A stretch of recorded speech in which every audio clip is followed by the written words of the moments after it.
Salut à tous dans cette nouvelle vidéo Lego, Brick Actu hashtag 132, les vidéos dans lesquelles on découvre l'actualité chaude et brûlante de notre brique danoise préférée. J'espère que vous allez bien. Au menu de cette longue Brick Actu ce soir, on va parler de différents sujets, des nouveautés comme la série de figurines autour de Marvel, du bad buzz de type international avec une société de customisation d'armes à feu qui trouve rien d'autre à faire que de faire un flingue qui ressemble trait pour trait à un jouet en Lego. On va parler des offres qui vont arriver promptement chez notre brique danoise préférée. On découvrira des mocks, on découvrira un petit peu les news Lego ID, bref une très grosse brique actu. Préparez-vous, sortez le petit goûter, s'il fait mauvais chez vous, le petit plaid, installez-vous confortablement, on y va. Wow, mais quel programme cette brique actu! Alors si t'aimes, t'oublies pas de laisser un pouce en l'air et surtout, tu t'abonnes à la chaîne et que t'actives les notifications. Alors la première news qu'on va traiter, c'est la fameuse série de figurines 71031 Lego Marvel Studios, avec du coup des figurines empreintes au MCU, donc la version cinématographique de la saga et des personnages Marvel. D'ailleurs, on va pouvoir découvrir de somptueuses mini-figurines très originales, pour la simple et bonne raison que ce lot de 12, d'ailleurs, qui est plus restreint que les rosters habituels, où on avait des séries de figurines par exemple à 16 figurines. Là on en a 12, et bien c'est l'originalité issue des séries Disney+, qui sont sorties très récemment, qui sont canon avec le MCU, donc l'univers cinématographique que sont les films Avengers, etc., Iron Man et tout. Donc on a ici deux figurines autour de WandaVision, je crois même qu'il y en a une troisième, les figurines autour de Falcon et le Winter Soldier, la série Loki représentée ici avec un Loki qui est franchement super sympa, et il faudra que je regarde la série parce que la petite grenouille, j'ai envie de savoir qui c'est. Et enfin la série animée What If avec les réalités alternatives, avec ici par exemple T'Challa en mode Star-Lord ou Peggy Carter en mode Captain Carter, etc. Donc des adaptations très intéressantes, le petit Tesseract ici. Les figurines sont vraiment très très belles. Ici le Vision reboot. J'aime beaucoup les interprétations des figurines qui sont faites ici. Et je vous avoue que cette série complète sera mienne. Comme d'habitude, avec beaucoup de choses chez Lego, il faut toujours surveiller un petit peu les teasers. Et c'est ici The Brick Fan qui nous le dit. Regardez bien le sachet, avec ici un petit Wolverine qui apparaît dans le coin. On le voit d'ailleurs très bien sur la photo mise en ligne par William également. Peut-être donc ici une indication au retour potentiel des X-Men voilà, chez Lego. Wait and see. La seconde actualité dont je voulais vous parler, qui date maintenant d'une grosse semaine et demie, qui est du bad buzz en puissance, des choses dont Lego se passerait bien, mais qui sont quelque part indépendants de sa volonté. C'est tous les gens qui ont de bonnes idées bien débiles et qui les mettent en œuvre par le biais, en l'occurrence ici, de pseudo-briques danoises. Et je vous montre ici ce qui est un pistolet semi-automatique de la marque Glock modèle 19, donc le Glock 19, qui est un pistolet semi-automatique extrêmement populaire mondialement parlant, qui a été créé en 1988 par la société Glock et qui équipe de nombreuses forces armées, des gendarmeries en France par exemple. Il y a des groupes de gendarmerie qui ont le Glock 19, et il y a pas mal de services en France gouvernementaux qui sont équipés de cette arme à feu de 9 mm, si je ne dis pas de bêtises. Et donc une société américaine a rien trouvé de mieux à faire que de faire un kit de customisation, donc les carters, etc. Voilà, habillé de tenons aux couleurs de la brique danoise qu'on connaît si bien. La société c'est Culper Précision, et on voit ici des briques Lego très certainement qui font les organes de visée, œilleton et guidon, ce qui est complètement débile. Et on voit ici bien évidemment le pistolet, le vrai s'appelle le Glock 19, et là il l'appelle le Block 19 avec en plus la police qu'on connaît, voilà, Lego. Donc bien évidemment, l'article ici du Washington Post, qui n'est absolument pas une petite publication, bien au contraire, décrit un petit peu tout ça, en faisant rapidement l'amalgame avec des Lego, parce que du bleu, du jaune, du rouge, des tenons, c'est du Lego on va dire dans la culture et l'imaginaire populaire. Et ils expliquent ici la volonté de la société basée aux États-Unis, en Utah d'ailleurs, de fabriquer ce kit de customisation, parce que c'est fun, parce que tirer avec des armes à feu c'est fun, etc., etc. Alors bien sûr, On connaît toutes les problématiques qu'il y a aux États-Unis autour des armes à feu, et donc bien sûr il y a eu des tweets, etc. avec un Lego Glock, hein, donc vous voyez que tout de suite il y a eu l'amalgame qui a été fait par cette dame en citant la marque Lego, alors que c'est absolument pas du Lego, et ça continue ainsi au niveau de différents médias. Ce qu'on retiendra, c'est la fin de l'article uniquement, puisque au moment où il terminait son article, le rédacteur a été contacté par Lego via un email en disant bah ouais, on a contacté la société, il y a eu un petit contact d'avocat et on a demandé à la société de retirer son design. Bon, voilà, le mec il a compris qu'il fallait peut-être pas trop jouer avec Lego et que c'était peut-être pas une bonne idée de faire un flingue déguisé en Lego, et du coup il a décidé de retirer son produit. Néanmoins, il y en a quand même une 20 maximum visiblement qui auraient été vendus autour de 500 $, hein, si je dis pas de bêtises, et également Lego a fait un communiqué uniquement à ce sujet en disant que il trouvait l'idée aberrante sans plus s'étendre sur le sujet, et qu'effectivement qui est suffisamment malin pour faire ressembler un pistolet à un jouet. Effectivement, faut pas être très clair dans sa tête. Alors je vous rappelle juste la problématique aux États-Unis, puisque le port d'armes et la possibilité de détenir une arme à feu est gravée dans la Constitution américaine par le biais du second amendement. Donc c'est pour ça qu'à chaque fois qu'il y a des drames aux États-Unis, eh bien se pose la question de la libre circulation des armes à feu, évidemment, et qu'il y a toujours les lobbyistes qui disent attendez les gars, c'est gravé dans le marbre, c'est gravé dans la Constitution, second amendement, chaque Américain a le droit de posséder, de détenir, d'avoir une arme à feu pour assurer sa défense, mais également celle de la patrie, puisque c'était dans ce sens-là que le second amendement est tourné, pour défendre la patrie, pour avoir des milices armées. Oui, c'est dingue quand on connaît pas les constitutions des pays étrangers, mais il y a de sacrées choses qui étaient écrites à l'époque. En même temps, ça date déjà, donc faut se remettre dans le contexte de l'époque. Mais à l'heure actuelle, évidemment, il n'est pas étonnant que ça suscite la vive émotion, entre autres de la part des associations ou des gens qui défendent l'enfance, puisque il est vrai qu'aux États-Unis, avec la libre circulation des armes à feu, eh bien, il y a régulièrement des drames auprès des plus jeunes qui confondent les armes trouvées dans le foyer familial avec un jouet pour ensuite avoir une issue plutôt fatale. Et il est clair que si on laissait circuler une arme à feu réelle déguisé en jouet, eh bien il n'y aurait rien de tel que pour avoir encore plus d'accidents.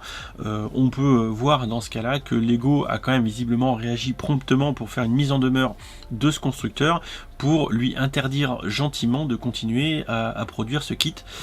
Finalement, Lego a eu gain de cause, et c'est tant mieux. La suite, c'est vachement plus sympa, c'est le set 487 Dream Holiday Sailboat. Je vous rappelle, c'est un set qui est issu d'un fan designer via un concours Lego ID. Alors ce qu'on sait, c'est que ça va arriver au mois d'août, incessamment sous peu bientôt. Par contre, le truc moins globe, c'est qu'il faudra très certainement lâcher 200 balles au cours du mois d'août pour essayer d'obtenir le sésame. Franchement, je trouve que c'est abusé. Il faudra attendre les confirmations de tout ça, mais franchement, c'est super cher. Comme d'habitude, l'arrivée des catalogues annonce également des différentes offres, que ce soit le bateau ici ou le petit polybag Changchi. Petit polybag Changchi qui également, dès le mois d'août, pourra être obtenu par un achat de l'ordre de la quarantaine d'euros, quelque chose comme ça. Alors oui, non, 55 pièces, est-ce que William nous donne le montant? Quoi qu'il en soit, ce qui est sûr, c'est que pour la version US, ici c'est 40 $. Donc on verra. Par contre, il faudra acheter du Lego Marvel. À noter également que visiblement, il va se passer des choses autour de Nintendo avec des petits sets qui seraient offerts également. Autre news un petit peu différente, vous le savez, début second semestre 2021 va arriver le Ford Raptor F-150, et il tourne déjà depuis quelques temps des photos d'une version prototype de ce F-150 d'une couleur un petit peu bleu nuit ici, aux côtés du modèle qui sera commercialisé avec d'autres protos, avec d'autres Lego techniques. Regardez un petit peu les photos lifestyle dont Lego a le secret. Et ce qui est intéressant dans cet article de Stone Wars, eh bien, c'est de découvrir qu'il y a peut-être eu, on sait pas, soit un décalage, soit des idées potentielles de sortir le modèle 2020, le modèle 2021 du Ford F-150. À noter que le modèle 2020 Ford ressemblait très certainement plutôt à celui-là, alors que le modèle 2021 qui serait utilisé pour la promo, Dixit le site, serait le modèle orange, ce qui expliquerait la commercialisation du modèle orange par Lego. Voilà, petite comparaison pour finir ici. Alors franchement c'est des bêtes, hein, c'est des monstres, hein, c'est totalement pas écologique, hein, voilà, mais c'est vrai que la calandre comme ça, hein, je trouve qu'il y avait effectivement une certaine idée entre les deux modèles. Moi j'aime bien ces petites tirettes comme ça là pour comparer les photos, c'est plutôt sympa. On continue sur le site de William avec l'annonce comme ça des petits sets qui vont arriver pour Halloween, et je vous avoue qu'à chaque fois ces petits sets sont plutôt sympas. J'avais acheté ceux de l'année dernière et je les trouve plutôt cool avec ces petites boules qu'on peut accrocher comme ça pour faire de la déco. J'aime beaucoup ce set là avec la maison hantée et l'espèce de d'araignée, peut-être, je sais pas trop ce que c'est comme bestiole, faudrait voir ce que William dit. Donc il y a quoi, donc il y a la petite chouette, hein. La chouette elle est vénère, et l'autre c'est Spider. Ah non, c'est, oui, alors je savais pas, oui c'est une araignée, voilà, Spider, donc voilà, c'est une araignée. Voilà, donc vous avez ici un petit peu plus de détails, la petite maison hantée comme ça, franchement c'est super stylé, et c'est des sets en général qui sont vendus 10 balles, hein. Faudrait que je regarde, hein. Je sais pas ce que William a mis, mais voilà, 9,99 c'est ça, donc c'est usuellement vendu à ce prix là. Autre news autour d'un bouquin Star Wars à sortir en 2022, bon bah voilà, du Star Wars par contre, avec tout un tas de véhicules bien sûr, Poe Dameron, mais la figurine ne sera pas exclusive, et ça devrait arriver le 7 avril 2022, et c'est toujours Dorling King Dursley qui gère ça, DK. J'ai plein de bouquins juste à côté. Alors d'ailleurs, en parlant de bouquins, juste pour vous dire que à Carouf, hier ou avant-hier, j'ai trouvé ce livre-là, qui visiblement, Dixit William, il y a genre 2 mois, ne devait sortir qu'au mois d'octobre de cette année. Je dis ça, je dis rien. Moi j'ai trouvé à Carouf. Ça vaut 16 balles. Voilà, si vous voulez que je vous le montre un peu dans une vidéo rapido, vous me le dites. Il y a des petits trucs de construction. Ça a l'air assez sympatoche. Je l'ai pris comme ça parce que j'aime bien les bouquins Lego. Voilà, et quand je parlais de DK, hein, c'est le gros éditeur anglais en général de livres Lego. Voilà, celui-là c'est un exemple, hein. Il est encore sous blister, hein, je l'ai pas encore déballé. Voilà, c'est des gros bouquins que j'achète pas mal. Il y a tout aussi les catégories de sets autour des figurines, etc., etc. Voilà, il y a une très très grosse collection chez DK de bouquins autour de notre brique danoise préférée. Autre news sur le site The Brick Fan, on en a parlé sur le réseau des ambassadeurs il y a quelques jours d'ailleurs, aux États-Unis. Certains fans de Lego se sont vus recevoir in the boîte aux lettres un catalogue un petit peu particulier, puisqu'en fait c'est un catalogue dédié aux adultes. Alors c'est assez rigolo, hein, parce que vous voyez tous les produits adultes welcome, hein, dans ces pages-ci.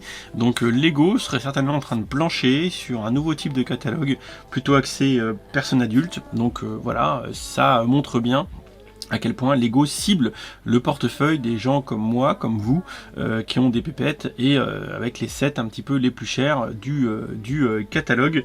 Donc après, hein, que Lego nous fasse une LegoCon sans vraiment s'adresser aux adultes, encore une fois, je trouve que c'est extrêmement malvenu, compte tenu de l'effort que met Lego auprès des adultes. J'espère qu'ils vont, à ce titre-là, réserver un événement online, un peu comme la LegoCon, de manière bien plus sérieuse que ce qu'on a eu du coup en 2021. Toujours chez The Brick Fan, donc là, moi je n'étais pas au courant parce que je vous avoue, je suis pas comme William, je suis pas toute l'actu des bouquins qui sortent chez Lego. On va avoir un nouveau livre Harry Potter là, qui est en préco, qui va arriver en préco, ou qui est en préco sur Amazon. Alors ce qui est intéressant, c'est pour ça que je voulais le relever, parce que les figurines de Malfoy et de Harry Potter sont certainement pas inédites ou intéressantes, c'est plutôt le dépliant qui est à l'intérieur et qui montre du coup, voilà, super, je me suis fait tractardiser, je suis sur Amazon, c'était plutôt la photo avec le dépliant, voilà, ici, et qui permettra du coup d'avoir un décor de jeu, en plus avec un petit truc en 3D, voilà, pourquoi pas, avec des Lego dans le truc. Ce qui est juste dommage, c'est qu'ils nous ont pas fait un décor en Lego, enfin en vraie brique, quoi, ça aurait été peut-être un peu plus sympa. On passe chez les frères Brick pour du coup regarder un peu de belles créations, regarder l'échelle de ce Gundam de la série Gundam Seed, qui est franchement dantesque. Alors comme d'habitude, on va aller sur Flickr avec Bruce Cheng, donc il n'est pas étonnant que ce moqueur d'origine chinoise s'intéresse à ces thématiques, hein, parce que c'est vrai que au niveau de ces pays-là, ils sont vachement plus fans que nous d'anime. Clairement, voilà, il est magnifique, donc je trouve qu'il a fait un très beau boulot. Donc par contre, c'est pas son Flickr, c'est son Instagram. On a ensuite ici, toujours dans la catégorie Mobile Suit Gundam, donc toujours dans l'anime, une version carton. Alors je sais pas ce que vous en dites, mais ça me fait énormément penser à Metal Gear, le premier du nom, hein, sur PlayStation 1, où Solid Snake il se cachait dans les cartons. Donc là ici on a un carton qui sert à faire un Gundam, et franchement je trouve la réalisation très kawaii. Regardez, alors on pourrait dire que c'est un nerf presque. Je trouve que c'est vraiment très bien fait, et du coup là Tino, bah écoute Tino, je te follow, hein. Franchement, c'est du bel ouvrage. On continue avec ici, bon, c'était un petit perroquet, donc c'est vrai que c'est un petit clin d'œil à la figurine moulée, hein, de perroquet qui est très historique chez Lego.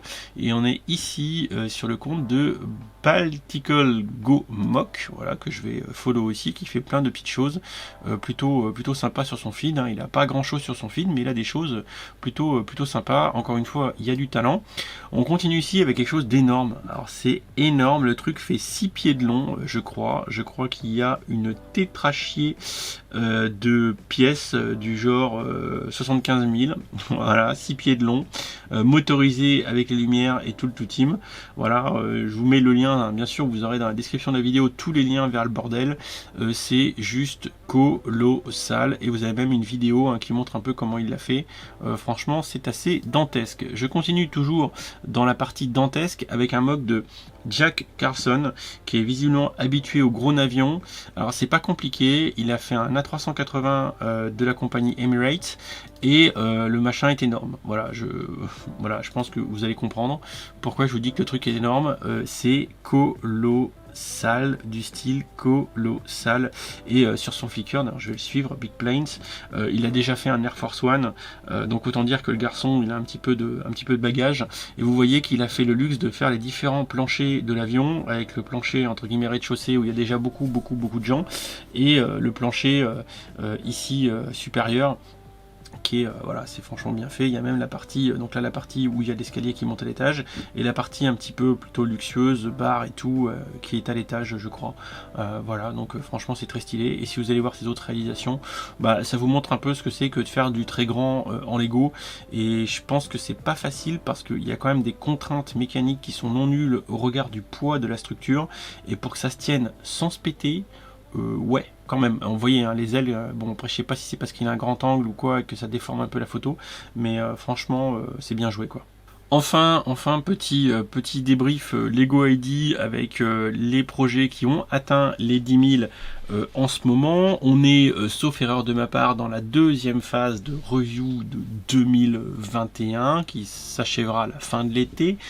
Très certainement fin août, tout début septembre, et 21 projets, donc ça commence à faire, avec des choses, voilà, avec un cottage traditionnel allemand qui ne passera pas, je pense pas, le moteur d'avion, ça ne passera pas du tout, la Medieval Tavern, j'y crois pas, parce que quand même la thématique est surexploitée en ce moment. Women Computing, ça va dans la série NASA, comme on l'avait vu, les femmes de la NASA, je suis pas sûr qu'ils fassent deux fois la même chose. Un mini-golf, je ne suis pas sûr. Alors le robot de Boston Dynamics qui est fonctionnel, hein, voilà, il est fonctionnel, le machin fonctionne. Je le trouve juste complètement délirant, je le trouve excellent, mais quelque part c'est un peu flippant aussi, donc je suis pas sûr. Et puis bon, il coûterait très cher, hein, donc je pense que ça passera pas. Vous le savez, je vous en ai déjà parlé, mon coup de cœur c'est la A-Frame Cabin, la cabane dans les bois au fond du jardin, avec Bob le bricoleur et Bobby Bryan, le bûcheron de l'extrême dans l'Alaska. Donc ça franchement c'est mon coup de cœur. On a aussi félicitations à quelques Français, avec en l'occurrence Castor Troy, qui a depuis un moment, hein, là c'est pas nouveau, hein, son studio de cinéma avec les différents décors et les rails pour le travelling et tout le merdier. qui est du coup en mode achieved depuis un moment. On a des nouveaux avec un autre français qui arrive, un Redera, hein, qui avait fait, vous saviez, l'espèce de voiture de course rétro old school dans une des précédentes vagues. Là, il arrive avec son camion de pimpon pour aéroport, avec les grosses lances à incendie pour arrêter les feux de carburant de kérosène d'avion. C'est magnifique. Il a donc c'est Alexandre Rossier, si je dis pas de bêtises, sur Instagram. Il est monstrueux. Toutes les photos c'est que du réel, hein. Attention, là c'est pas de l'image de synthèse. Il a un talent de dingue et il faut vraiment que je lui écrive pour qu'on fasse quelque chose, pour voir son travail, parce que c'est juste titanesque. Bref, encore une fois, beaucoup de choses qui ne passeront certainement pas. Mais bon, pour l'instant, il y a peut-être un peu plus de trucs que je trouve sympas dans cette vague-là, par rapport à la vague précédente où il y a 57 projets, je crois. Attendez, je dois avoir la page ouverte quelque part. Ici. Il y a 57 produits pour la première phase, qualifiés pour la première phase 2021. Il faut toujours que je vous fasse la vidéo Nostrabricus là-dessus. Et là, il n'y a rien vraiment pas grand-chose qui me hype. Hein, vraiment pas grand-chose qui me hype dans cette première vague 2021. Et donc ici, on est pour l'instant à 21 projets sur cette seconde phase 2021. Voilà pour cette longue Brick Actu hashtag 132, j'espère que ça vous a intéressé. J'ai essayé de traiter pas mal de sujets variés. J'ai toujours comme d'habitude fait ma petite revue de presse auprès de tous les blogs de la planète Lego, quasi bien sûr, hein, je retiens comme d'habitude très souvent celui de William pour avoir notre référence française, évidemment. Des mocks très sympas, colossaux, hein, qui montrent un peu la qualité et le talent des gens, hein, clairement, hein, l'Arbus à 380, à une échelle qui est monstrueuse, avec un niveau de détail qui est monstrueux. Je veux pas savoir le coût de cette maquette, parce que ça doit monter en milliers d'euros en approvisionnement, rien que pour ça, plus la capacité à faire les plans et la fidélité de la maquette finie. Franchement, je trouve ça assez amazing. Pareil pour l'échelle des Gundam, qui je trouve sont excellentes, parce que ça fait appel à tout un tas de techniques de construction assez avancées pour avoir un rendu très fidèle, très compact. Franchement, je suis bluffé. Et enfin, pour revenir bien sûr à l'histoire du bloc 19, eh bien soyez très vigilants à ce que vous pouvez voir sur internet, parce que Dieu sait qu'en ce moment il y a beaucoup de conneries qui se traînent sur internet. Donc soyez parents vigilants, les plus jeunes aussi, faites attention sur les réseaux sociaux. Particulièrement, on peut constater en ce moment la recrudescence de faux sites, j'ai fait une vidéo là-dessus, mais également la recrudescence d'interprétations de choses de très mauvais goût en briques de contrefaçon. Donc je vous évite bien sûr tous les sites de type 4 lettres, voilà, dont il ne faut pas faire la promotion, dont il ne faut pas citer le nom, pour éviter de vous faire arnaquer et d'obtenir des produits de mauvais goût, voilà, type Seconde Guerre mondiale, côté obscur. Je vous fais pas de dessin, à éviter à tout prix. Voilà, je vous fais des bisous, je vous dis à très vite pour de prochaines vidéos. J'espère que ça vous a plu, pardon, et puis n'hésitez pas à laisser en commentaire de la vidéo, sous la vidéo, un petit mot sur ce que vous avez préféré. Des bisous, à très vite, ciao ciao.